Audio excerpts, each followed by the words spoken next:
Laboratory in Erie, Pennsylvania. I'm going to show you guys about a 10-minute routine for exercise, and we've had some comments on these, and it seems like what people want are just basic exercises to do at home. So what I'm really trying to do with this is, if you know somebody who's stuck at home, maybe it's a parent or grandparent, you know that they're not active, what I'm asking you to do is please forward these basic movements to them.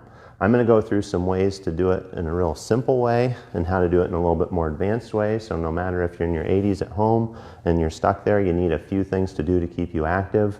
We want people to really do these things to keep their whole balance system up, their muscles strong, which all help with the immune system response too. So what I want them to do first is we're going to go through a series of just warm-ups. So a simple way to do this is I like to have people do just a slow march like this here. And what I'm going to say for this series for 10-minute workout, I just want them to do this for about 2 minutes. So you'll slowly march back and forth like this. If that's pretty easy for you and it's not getting your heart rate up to kind of a medium level where you start to breathe just a little bit harder, what you could do is just not hold on. You work your balance system a little bit more with that. If that's pretty simple for you, some other things that you could do are we could have people do just toe touch, and then I have them reach up to the ceiling. So you stretch your low back a little bit with this, but you also warm up your legs and you warm up your shoulders and your upper arms. So this is a good one to do for about another minute.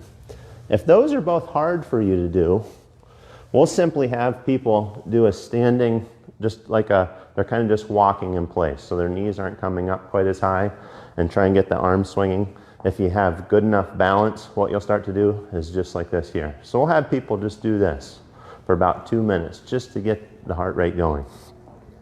The first movement that we're going to do in the first exercise is we're going to do a 3-way hip. So what you'll do with this is you'll grab a hold of a countertop, it could be a desk, it could be the back of a chair, and we want to start to work the hip muscles. So we're going to do 10 of these on each side. So with this one here, you'll kick out to your left, like this here. And while you're doing this, what you want to do is you want to keep your trunk up nice and straight like this. This is working both the hip muscles on the left hip, but it's also working the hip muscles to stabilize on the right hip. So 10 on one side. When you're done with that, we'll just switch to the other. The other important thing to do with this is you don't want to do them too fast. You want to work those muscles coming back down and work on that control. So you'll do 10 on each side. You should feel a little bit of burn in your hips here, sometimes too in the front of the thigh, just a little bit. Now what you want to do is we're going to do backwards kicks. So I'll go back to the left leg. What we'll see with people with this one is they start to turn their trunk like this, but you'll just want to stay up nice and straight. You're just going to do a straight kick back like this for 10 times. So I'm just squeezing my glutes on that left side, stabilizing over here, and I'm trying to maintain a straight trunk as I do these here. It shouldn't cause any pain in your knees or anything like that. If you do have arthritis in your knee, what you can do is you can lay down to do these too. That way you don't put all your body weight down through that leg. So you can lay on your side and you can kick out up in the air like that. So we'll do 10 to the other side, to the right.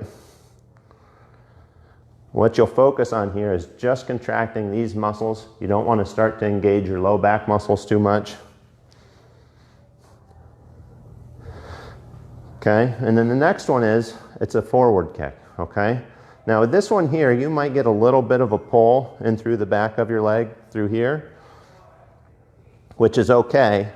If it starts to bother the knee on this side, what you can do is just a slow march, like this here, for 10 times. And then you switch up to the other side. If this is pretty easy for you, what you can do is take your hand off. Now you're working your balance system and you're also working the hip muscles on this side. If you're really good, you can not hold on to anything like this. Do 10 kicks straight up like this here. The next one's going to be a heel toe exercise. So we use this because the calf muscles get weak, the muscles in the front of the thigh get weak. So what this exercise does is it works both the calf muscles and it works the ones that pull your toes up this way. We have some people who catch their toes, so this is a good exercise for them. We have some people where their calves are weak, whether it's from a knee issue, a hip issue. So what you'll do is you'll come up on your tiptoes slowly, back down slowly, and then you rock back on your heels like this, trying to pull your toes up this way. You want to make sure that you're holding on to something with this, because it does throw your balance off in the backwards direction a little bit. So we'll have people do 10 of these here. And as you do these, you should feel a little bit of a pull in your calf when you pull the toes up like this. And then you feel the calf muscles working as you go up on your tiptoes and slowly come back down. So the next one's going to be just a little bit of a mini squat. So what I want to do with this is you can hold on to something from one side, or you can hold on to it like this. I'll show you from a side view. You're just going to go down in a squat position like this, and don't go beyond 90 degrees right through here. That starts to put a little bit too much strain on the knees for most people. And then you'll just come up to the standing position and back down like this, just like that. If this is pretty easy for you, some people will just do this in a chair and they'll not use their hands. So you'll go down, just touch the chair surface and back up.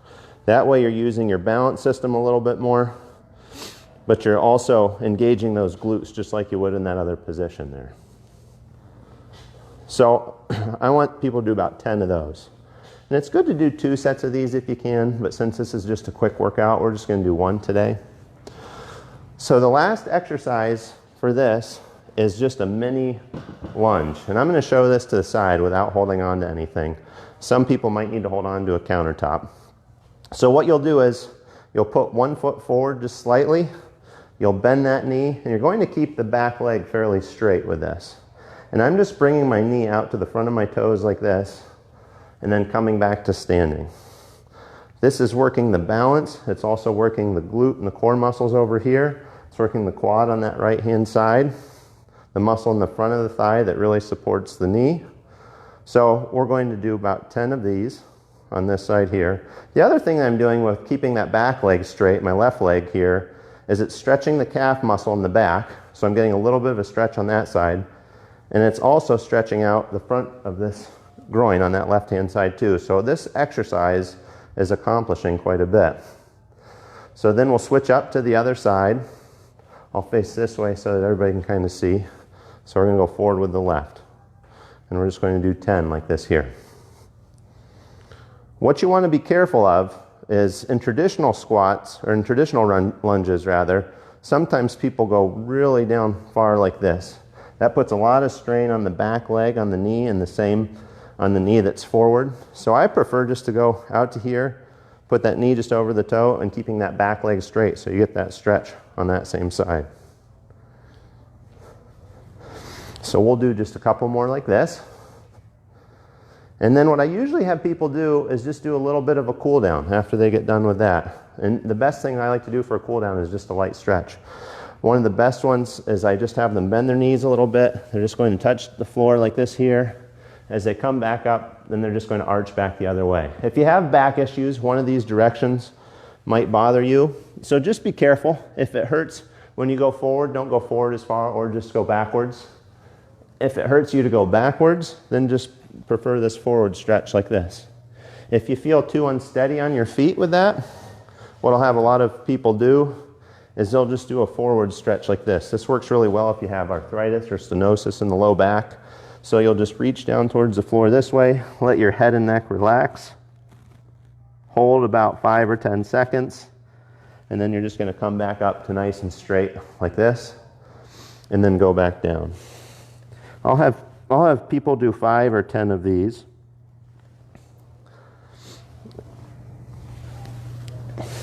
In this routine, I would suggest at least doing it 1 time per day.